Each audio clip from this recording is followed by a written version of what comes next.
இந்த ஜும்மாவுடைய சிந்தனையாக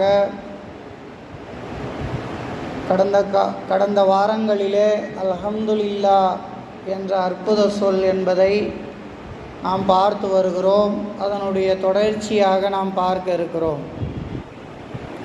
அன்புக்கினி அல்லாஹுவின் நல்லடியார்களே, சென்ற வாரம் கடைசியாக நபிகள் பெருமானா ஸல்லல்லாஹு அலைஹி வஸல்லம் அவர்கள் ரெஸ்ட் ரூம் போயிட்டு வந்ததற்கு பிறகு குஃப்ரானக அல்ஹம்துலில்லாஹில்லதி அதுஹப அன்னியல் அதா வஆஃபானி என்ற துவாவை ஓதி இருக்கிறார்கள். இந்த துவாவிலே அல்ஹம்துலில்லாஹ் என்ற வார்த்தையை பயன்படுத்தி இருக்கிறார்கள். எல்லா புகழும் அல்லாஹுக்கு என்பதாக. அது மட்டுமல்லாமல் குஃப்ரானக்க இந்த துவாவில் யா அல்லாஹ் என்னை மன்னித்து விடு என்ற ஒரு வாசகத்தை பயன்படுத்தி இருக்கிறார்கள், சொல்லி இருக்கிறார்கள். அப்போ அந்த நேரத்தில் நாம் சிறிது நேரம் அல்லாஹுவை மறந்தவர்களாக, அல்லாஹுவை திக்ரு செய்யாமல் கழித்த அந்த நேரத்தை அதற்காக வேண்டி அல்லாஹுவிடத்தில் என்ன செய்கிறார்கள் என்று சொன்னால், பைத்துல் ஹலா சென்று வந்ததற்கு பிறகு, கழிவறைக்கு சென்று வந்ததற்கு பிறகு குஃப்ரானக யா அல்லாஹ் என்னை மன்னித்து விடு, குஃப்ரானக என்று சொன்னால் என்னை மன்னித்து விடு என்ற அர்த்தம் அதிலே இருக்கிறது. அப்போ சிறிது நேரமேனும் அல்லாஹுவை நினைக்காமல் இருந்ததற்காக வேண்டி நபி பெருமானா ஸல்லல்லாஹு அலைஹி வஸல்லம் அவர்கள் அல்லாஹுவிடத்தில் மன்னிப்பு கேட்டு இருக்கிறார்கள் என்று சொன்னால், இதில் இருந்து அல்லாஹுவை திக்ரு செய்வது, அல்லாஹுவை நினைத்து கொண்டே இருப்பது எந்த அளவிற்கு முக்கியமானது என்பதை நம்மால் விளங்கி கொள்ள முடிகிறது. அது மட்டுமல்ல, சுவர்க்கத்திற்கு சென்ற, ஜன்னத்திற்கு சென்ற அந்த சுவனவாசிகளுடைய கவலை என்னவாக இருக்கும் என்று ஹதீஸிலே வருகிற போது, இந்த உலகத்திலே அல்லாஹுவை திக்ரு செய்யாமல் கழித்த காலங்கள் இருக்கிறதே, அந்த காலங்கள் எல்லாம் நாம் திக்ரு செய்து கொண்டிருந்திருக்கலாமே. சில வேலைகளிலே ஈடுபட்டு இருப்போம், சில வேலைகள் செய்து கொண்டிருப்போம், வியாபாரம் செய்து கொண்டிருப்போம்.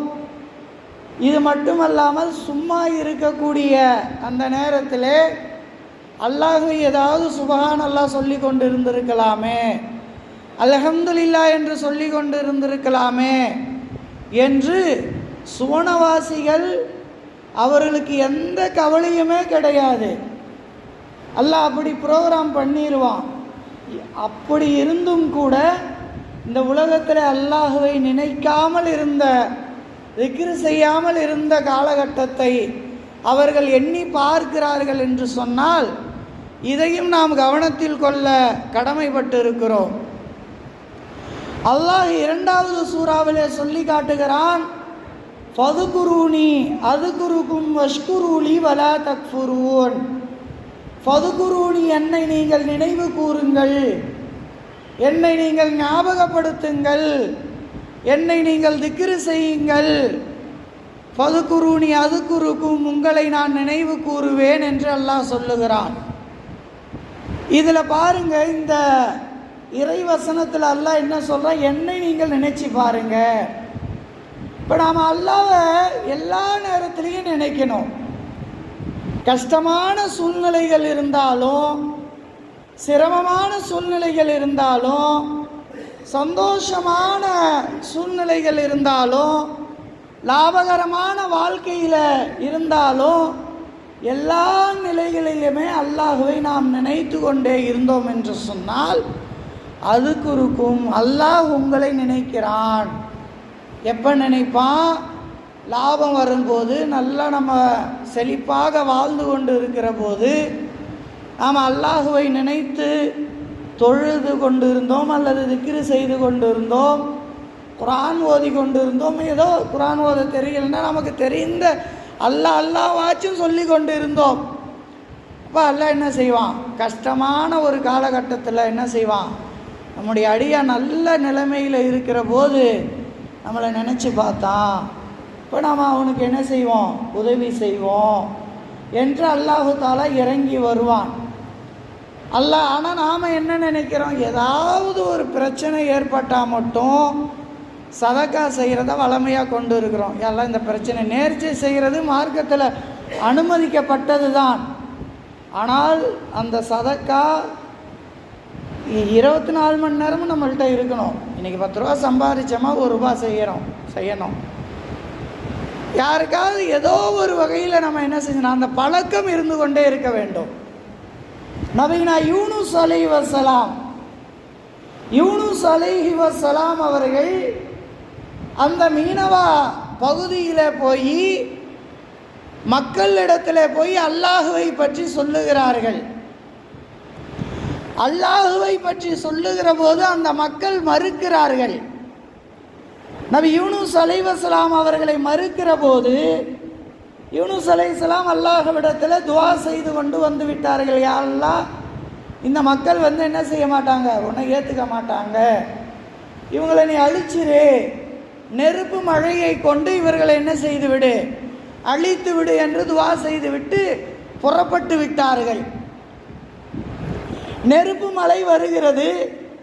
அப்பொழுது அந்த நாட்டு மக்களும் அந்த மக்களுடைய ஆட்சியாளரும் என்ன செய்கிறாரா, யூனுஸ் நபியாச்சே, நபி சொன்னது உண்மையாக நடக்கிறது, அவர் இறை தூதராக இருப்பார், அவரை நம்ம என்ன செய்யணும், நம்பிக்கை கொள்ளணும். யாரெல்லாம் யூனுஸ், அதாவது யாரெல்லாம் சொல்லலை, யூனுஸுடைய ரப்பை, யூனுஸுடைய இறைவனை நாங்கள் ஏற்றுக்கொண்டோம் என்று அந்த மக்கள் ஏற்றுக்கொண்டு விட்டார்கள்.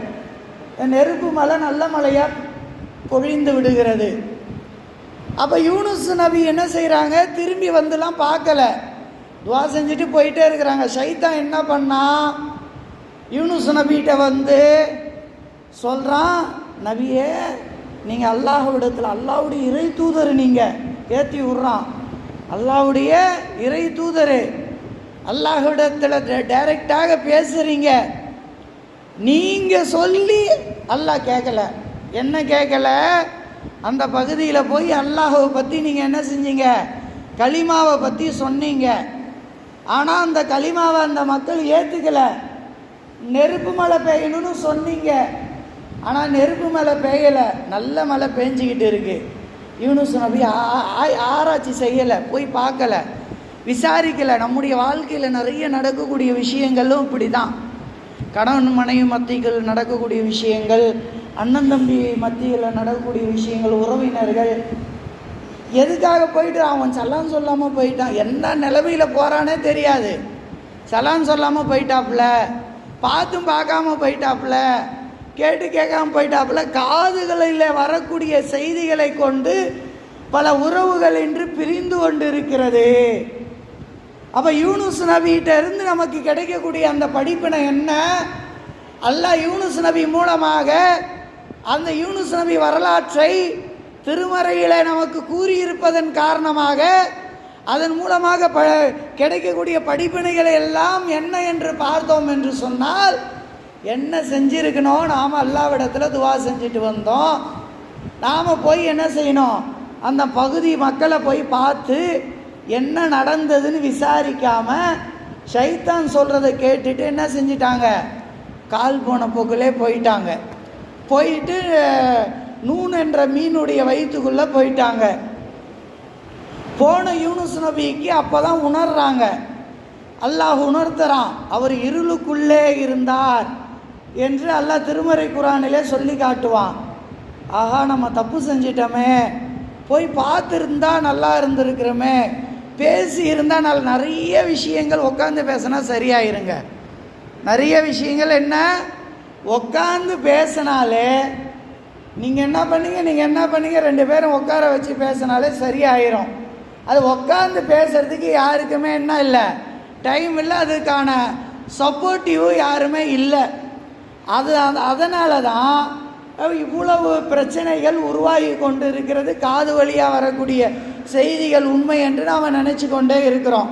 இப்போ யூனுஸ் நபி உணர்ந்து விட்டு அல்லாஹ்விடத்தில் அல்லாஹ் திருமறை குர்ஆனில் சொல்லி காட்டுறான், லா இலாஹ இல்லா அன்த சுபஹானக இன்னி குன்து மினல் ஸாலிமீன். அல்லாஹ் வணக்கத்துக்கு தகுதியானவன் நீ தான், நான் தப்பு செஞ்சிட்டேன். இந்த துவாவை என்ன செய்கிறாங்க, மீனுடைய வயிற்றில் இருந்து ஓதிக்கொண்டு இருக்கிறார்கள். இன்றைய அறிவியலில் இந்த திமிங்கலம் மீனில் 30 பேர் வசிக்கலாம் என்பதாக ஆய்வு செஞ்சுருக்கிறாங்க. அப்போ மீனுடைய வயிற்றில் இருக்க முடியும்னா இருக்க முடியும். இன்றைய அறிவியல் உலகத்தில் இந்த கேள்வியெல்லாம் கேட்கவே தேவையில்லை. ஏன்னா திமிங்கலத்தில் 30 யானைகளுக்கு சமமானது 30 பேர் உயிரோடு இருக்கலாம் என்பதாக, அந்த உணவுகளை சாப்பிடலாம் என்பதாகலாம் வந்துருச்சு. இது அல்லாஹ்வுடைய குதிரத்து, அல்லாஹ்வுடைய ஆற்றல். இது அல்லாஹ் நினச்சா எது வேணாலும் செய்வான். இப்போ மீனுடைய வயிற்றிலிருந்து என்ன செய்கிறாங்க, லா இலாஹ இல்லா அன்த சுபஹானக இன்னி குன்து மினல் ஸாலிமீன். இதிலேருந்து ஒரு படிப்பினை என்ன, எதையுமே நம்ம அது என்னன்னு என்ன செய்யணும், ஆய்வு செய்து விடணும். ஒரு பிரச்சனை வருதா, அந்த பிரச்சனை முழுமையாக இவங்கள்ட்ட விசாரிக்கணும், அவங்கள்ட்ட விசாரிக்கணும், 2 தரப்பு பிரச்சனை என்னன்னு கேட்கணும். உமர் ரலியல்லாஹு அன்ஹு அவர்கள் சொல்லுகிறார்கள், ஒரு மனிதர் ஒரு கண் குத்தப்பட்ட நிலையில், ரத்தம் ஒழுகிய நிலையில் உங்களை சந்திக்கிறாரு. என்ன சந்திக்கிறாரு, நியாயம் வழங்குங்கள், ஒரு கண் போயிருச்சு, ஒரு கண்ணை எதிரி குத்திட்டான் அப்படின்னு சொல்லி உங்கள்கிட்ட நியாயம் கேட்கிறார் என்று சொன்னால், நீங்கள் தீர்ப்பு சொல்லிடாதீங்க. எதிரியுடைய 2 கண் குத்தப்பட்டு இருக்கலாம்.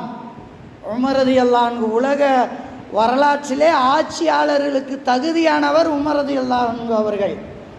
அவருடைய ஆட்சி காலத்தில் தான் எல்லா நீதங்களும் நிறைவேற்றப்பட்டது. தன்னுடைய பிரச்சனையாக வரும்போது ஒரு ஜும்மாவில் அப்போ ஜனாதிபதியாக அவங்க தான் இமாமாவும் இருக்கணும். ஒரு ஜும்மாவில் மிம்பர் படியில் குத்துபா ஓதிக்கிட்டு இருக்கும்போது ஏதோ ஒரு நாட்டிலிருந்து இப்போ துணிகள் அன்பளிப்பாக வந்தது. உமர் ரலியல்லாஹு அன்ஹு 2 துணிகளை தைத்து போட்டு கொண்டு இருக்கிறார்கள். அப்பொழுது அவர்களிடத்தில் ஒரு மனிதர் கேட்கிறார், ஒரு சஹாபி கேட்கிறார், உமர் ரலியல்லாஹு ஜனாதிபதி அவர்களே, உங்களுக்கு மட்டும் 2 துணியா? இன்றைக்கி நம்ம ஆட்சியாளர்கிட்ட கேட்க முடியும், ஒரு கவுன்சிலர்கிட்ட கேட்க முடியுமா, ஒரு தாலுகா ஆஃபீஸில் போய் கேட்க முடியுமா? ஒரு எதுவுமே கேட்க முடியாது. ஜனாதிபதினா ஃபுல் பவர், அவர் தான் அதிபர், அவர் எடுக்கிற முடிவு தான். இப்போ சொல்கிறாரு, இல்லை இப்னு உமருக்கு என்னுடைய மகனார் துணியை என்கிட்ட கொடுத்துருக்குறாங்க. எவ்வளோ பணிவாக சொல்லி காட்டுறாருங்க. அப்போ அப்படிப்பட்ட உமர் ரலியல்லாஹு அன்ஹு அவர்கள் தான் சொல்கிறாங்க, ஒரு கண் குத்தப்பட்ட நிலையில் ஒருவர் உங்களிடத்தில் நியாயம் கேட்டால் எதிரியை விசாரிக்காமல் நீங்கள் தீர்ப்பு சொல்லி விடாதீங்க. ஏன்னா அவர் 2 கண் குத்தப்பட்டு இருக்கலாம். அப்போது இந்த எதுவாக இருந்தாலும் நாம் தீர விசாரிக்க வேண்டும், எதுவாக இருந்தாலும் தீர விசாரிக்க வேண்டும் என்பது இந்த யூனுஸ் நபியினுடைய வரலாறிலே, அந்த யூனுஸ் நபி மீனவா பகுதிக்கு சென்று அந்த மக்களிடத்தில் என்ன நடந்தது என்பதை விசாரிக்காமல் சென்றதன் காரணமாக மீனுடைய வயிற்றிலே சென்று அவர் என்ன செய்யப்பட்டார், சோதிக்கப்படுகிறார். அங்கே அல்லாஹுவை பிரார்த்திக்கிறார். அந்த பிரார்த்தனையை பார்த்து மலக்குகள் என்ன சொல்கிறாங்கன்னா, இந்த மனிதரும் அறிமுகமானவர், இந்த சொல்லும் கேட்ட சொல்லு, இந்த இடம்தான் புதிது என்பதாக சொல்லுகிறார்கள். நான் சொல்ல வரக்கூடிய செய்தி என்னன்னா, அந்த கொஞ்ச நேரம் அந்த கழிவறையிலிருந்து வெளியே வருகிற போது நபி ஸல்லல்லாஹு அலைஹி வஸல்லம் குஃப்ரானக்க சொல்லிட்டு தான் அல்ஹம்துலில்லாஹ் அல்லதி சொல்கிறாங்க. கொஞ்ச நேரம் அல்லாஹுவை மறந்ததற்காக வேண்டி எல்லாம் மன்னிச்சிருன்னு கேட்குறாங்க. இப்போ யூனுஸ் நபி பாருங்கள், யூனுஸ் நபி சொல்லக்கூடிய இந்த வாசகமும் அப்படியே நீங்கள் ஃப்ரௌன்ட்ட வரணும். ஃப்ரௌனும் ஒரு நேரத்தில் அல்லாஹுவை ஆமந்து பில்லாஹி, அல்லாஹுவை நான் நம்பிக்கை கொண்டேன் என்று கலிமா சொல்கிறான். அப்பயும் மலக்குகள் என்ன சொல்கிறாங்க, இந்த வாசகம் புதிதாக இருக்கிறது, சொல்லக்கூடிய நபரும் புதிதாக இருக்கிறார், சொல்லக்கூடிய இடமும் புதிதாக இருக்கு. ஏன்னா பிரச்சனை வந்துருச்சு. ஃப்ரௌனுக்கு என்ன வந்துருச்சு, அந்த நைல் நதியில் மூழ்கடிக்கப்பட்டு விட்டான். இனி தப்பிப்பதற்கு எந்த வழியும் இல்லை. எந்த வழியும் இல்லை என்று சொல்லுகிற போது, அல்லாஹுவை தவிர வேறு யாரும் இல்லை என்று சொல்லுகிற போது சரணடைந்து விடுகிறான். அல்லாஹுவை தவிர யாரும் இல்லை என்று சரணடைந்து, இந்த சரணடைதல் அல்லாஹுக்கு தேவையில்லை. அதனால தான் மூமியினுடைய மன்னிப்பு அந்த உயிர் தொண்டைக்குழி அடைகிற வரைக்கும் மூமியினுடைய மன்னிப்பு. மூமியினுடைய மன்னிப்பு எது வரைக்கும்? உயிர் தொண்டைக்குழி அடைஞ்சுன்னா அதுக்கப்புறம் மன்னிப்பு கேட்டால் லா இலாஹ இல்லல்லாஹ் சொன்னால் அல்லாஹ் ஏற்றுக்க மாட்டான். பொதுவான மன்னிப்பு 3 அடையாளங்கள்: சூரியன் கிழக்கிலே மேற்கிலே உதிப்பது, தஜ்ஜால் வருவது, அந்த அடையாளங்கள்லாம் சொல்லி காட்டுறாங்க. இப்போ ஃபிரௌன் என்ன செஞ்சான்? அந்த கடைசி நேரத்தில் இந்த வேடிக்கையாக சொல்லுவார்கள், டாக் இருக்குது பார்த்தீங்களா, டாகு குலைச்சி இங்கேருந்து குலைச்சிக்கிட்டே போகும். எதிர்த்த டாகு இன்னும் கொஞ்சம் குலைச்சிச்சின்னு சொன்னால் இது அமைதியாகிடும். டாகுடைய பழக்கம் அதுதான். சவுண்டு விட்டு பார்க்கும், அந்த அதை விட இன்னொரு சவுண்டு வருதுன்னா இவர் அமைதியாகிடுவார், சைலண்ட்டாக போயிட்டே இருப்பார்.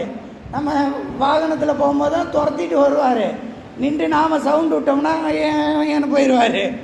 அதே இந்த பழக்கம்னா ஃபிரௌன் இடத்துல இருந்தது. இந்த பழக்கம்னா யார்கிட்ட இருந்தது? ஆனா ரப்புக்குமுல் ஆலா, நான் தான் இறைவன். ஏன் இஸ்ரவேலர் மக்கள் எல்லாம் எனக்கு தான் அடிமை. இஸ்ரவேலர்கள் ஆண் குழந்தை பிறந்தது என்று சொன்னால் அவர்களை என்ன செய்திருவேன்? கொலை செய்து விடுவேன். அல்லாஹ் எப்படி செஞ்சான்?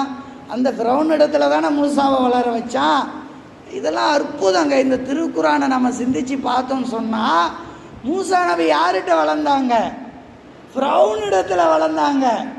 யார் கொலை செய்ய வேண்டும் என்று கட்டளையிட்டானோ அந்த நபரே ஃபிரௌன் என்ன செய்கிறான்? மூசாவை கொஞ்சி விளாண்டுட்டு இருக்கிறான். அதை ஒரு காலகட்டத்தில் சொல்லி காட்டுறான். ஃபிரௌனு மூசா நான் தான் நபி, அல்லாஹை வணங்கணும்னு சொல்லும்போது, உன்னை தூக்கி கொஞ்சம் நினைப்பா, இப்படி சொல்கிறியே, எனக்கு எதிராக நிற்கிறியே. அப்போ ஃபிரௌனுக்கு ஒரு பாசத்தை கொடுத்து ஃபிரௌனுடைய வீட்லேயே, ஃபிரௌனுடைய அரண்மனையிலேயே மூசா நபி அல்லாஹ் வளர வைக்கிறான்னு சொன்னால் நமக்கு யாருங்க பொறுப்பேற்றிருக்கா? அல்லாஹ் பொறுப்பேற்றிருக்கான். இந்த உலக வாழ்க்கைக்கு யார் பொறுப்பேற்றிருக்கிறா? எங்கே வேண்டுமானாலும் நமக்கான ரிசக்கு வரும், நமக்கான இடம் இருக்கும், நமக்கான எது அல்லாஹ் முடிவு செஞ்சுருக்கானோ அது இருக்கும். நம்முடைய தகுதியில் கஷ்டம்னு ஒரு காலகட்டம் இருந்ததுன்னா அது கஷ்டமும் வரதான் செய்யும். ஐயூப் நபி மிகப்பெரிய வசதி. ஐயூப் நபிக்கு 4 மனைவிகள், மிகப்பெரிய வசதியாளர். ஆட்டு பண்ண, மாட்டு பண்ண, ஒட்டக பண்ணன்னு அந்த காலகட்டத்தில் ஒரு ஜமீன் குடும்பம் சொல்கிற அளவுக்கு வசதி அல்லாஹ் கொடுத்திருந்தான். 80 ஆண்டுகள் வரலாற்றில் எழுதுகிறார்கள். 80 ஆண்டுகள் வசதி வாய்ப்பு அல்லாஹ் தஆலா ஐயூப் நபிக்கு கொடுத்திருந்தான். ஒரு சின்ன சோதனையை கொடுத்தான். என்னது?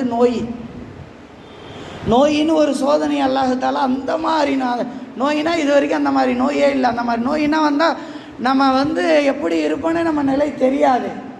3 மனைவிகளும் போயிட்டாங்க, ரஹீமா மட்டும்தான் கூட இருந்தாங்க. அப்போ அந்த சோதனையை ஐயூப் நபி வென்றெடுத்தாங்களா இல்லையா? சோதனையான காலகட்டம் இருக்க தான் செய்யும். சோதனையான காலகட்டம் இல்லாமல் எந்த நபிக்குமே இல்லை, நபிமார்களுக்கே இல்லை என்று சொன்னால் ஒவ்வொரு மனிதர்களுக்கும் என்ன செய்யும்? அந்த காலகட்டத்தில் நாம் என்ன செய்யணும்? அந்த ஐயூப் நபி எப்படி அவ்வளோ வசதியாக வாழ்ந்தவர்கள், அந்த அந்த மாதிரி நோய் வந்தது. அப்பயும் என்ன செஞ்சாங்க? யா அல்லாஹ், உன்னை திக்ரு செய்வதற்கு இந்த நாக்கை விட்டுரு. எல்லாமே நீ அந்த புழுக்களால் அரிச்சு விட்டது. இந்த திக்ரு செய்கிறதுக்கு இந்த ஒன்றை நான் திக்ரு செய்யணும் அப்படின்னு கேட்டு இருக்கிறாங்கன்னு சொன்னால் எவ்வளவு பெரிய அந்த விஷயங்களை நாம் என்ன செய்ய முடியுது? பார்க்க முடியுது. அப்போது இந்த யூனுஸ் நபிக்கு வாங்க, யூனுஸ் நபியினுடைய சொல்லை என்ன செய்கிறாங்க? இந்த சொல் கேட்ட சொல்லாக தான் இருக்குது. கேட்ட நபராக இந்த நபர் எப்பயுமே இந்த சொல்ல சொல்லுவார், ஆனால் இடம்தான் வேறு அப்படின்னு சொல்கிறாங்க. ஃபிரௌனுக்கு இது கேட்காத சொல்லே புதுசு, நபரும் புதுசு, இடமும் புதுசு. அப்போ இங்கே என்னவன்னா, யூனுஸ் நபி அப்போ லா இலாஹ இல்லா அந்த சுபஹானக்க எல்லா நேரத்துலையும் ஓதிக்கிட்டு இருந்திருக்கிறாங்க. கஷ்டத்தில் மட்டும் ஓதலை, ஒரு நோய் வந்த நேரம் மட்டும் ஓதலை, நல்ல நிலைமையில் இருக்கும்போதும் அல்லாஹுவை நினச்சிக்கிட்டே இருக்கிறாங்க. அப்போ தான் ஃபதுக்குருனி அதுக்குருக்கும், நீங்கள் அல்லாஹுவை நினைத்தீர்கள் என்று சொன்னால் அல்லாஹ் உங்களை நினச்சி பார்ப்பான் என்று அல்லாஹ் சொல்கிறானே. அன்புக்கினே அல்லாஹுவின் நல்லடியார்களை, இன்னும் அல்ஹம்து என்ற வார்த்தை ஒரு அற்புத சொல் என்பதை இன்னும் வருங்காலங்களில் நம்ம என்ன செய்வோம், இது சம்பந்தமான உள்ள விஷயங்களை, நிறைய விஷயங்கள் இருக்கிறது. அல்லாஹ் வாய்ப்பு தந்தான் என்றால் பார்ப்போம். ஆக இதெல்லாம் நாம் உள்வாங்கி கொண்டு, ஒவ்வொரு சப்ஜெக்டு தான் அப்படியே நம்ம அதை உள்வாங்கி அதைப்படி நம்ம அப்படியே அமல் செய்ய ஆரம்பிச்சோன்னா நம்முடைய வாழ்க்கை பிரகாசமாக இந்த உலகத்துலேயும் ஆயிரும், மறு உலக வாழ்க்கையும் நிம்மதியாக பிரகாசமாக ஆகிரும். அப்படிப்பட்ட பாக்கியத்தை அல்லாஹ் தஆலா உங்களுக்கும் எனக்கும் உங்களுடைய சந்ததிகளுக்கும் என்னுடைய சந்ததிகளுக்கும் பரிபூர்ணமாக தந்தருள் புரிவானாக. அஸ்ஸலாமு அலைக்கும்.